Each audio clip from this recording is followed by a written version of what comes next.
everyone's been kind of following the Avatar production, Mhm. many Avatar productions. For you, just how is it to be able to juggle those films, knowing that you're in all of them? I know James Cameron has said that.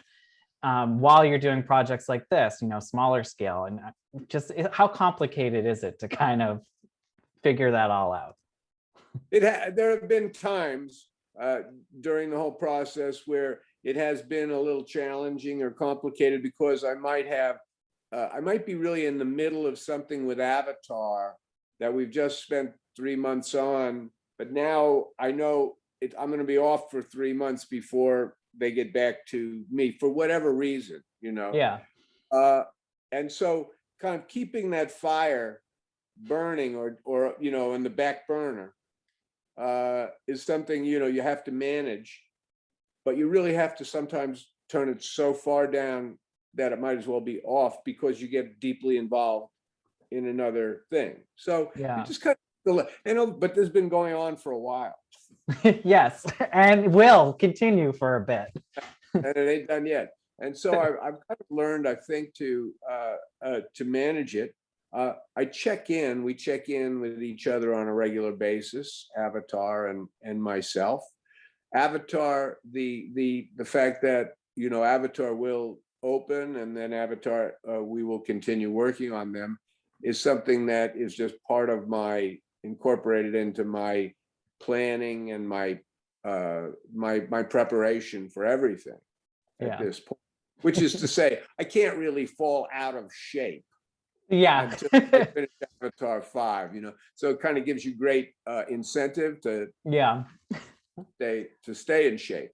But then there are roles that are different from that, and you can kind of go in a different direction physically and mentally for a month or so. And then and now the blind man has become kind of added to the mix as well, because having done a second one, he's firmly indexed, in my brain, fairly close to the front at this point when I need it, and so we'll see. Yeah, because we'll see if I want to access him again. Who knows? But we'll see. But that's kind of the way it is. Avatar is just a constant. It's not a bad constant to have. No, and it's to say, especially, how does it feel? Even it's still shattering box office records. Here we are 12 years later, and once again, the movie is the highest grossing film of all time, besting even the Avengers Endgame. Just watching that back and forth. I remember when Avengers overtook it, there was kind of a feeling, kind of like, oh, it was just kind of a little twinge. It's like, it's cool. And then I remember Jim and John put out a kind of a full page in the trades, congratulating Marvel on it, and that was like, that's cool, that's the right thing to do and everything. So it was a total surprise the other day when we're back in first place, and I say, yeah, that felt good, but wouldn't make too much of it. But it's a nice place to be.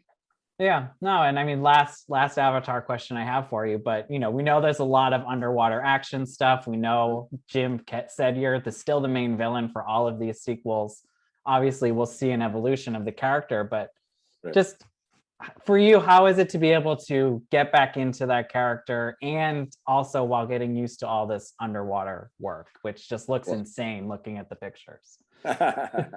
Well, that character is, I love the Colonel, and he wears well on me. I feel like whenever I get in the gear and just get on the set, I feel like the character is there. And the underwater stuff is interesting too, because I would say that the water is not naturally that character's element. And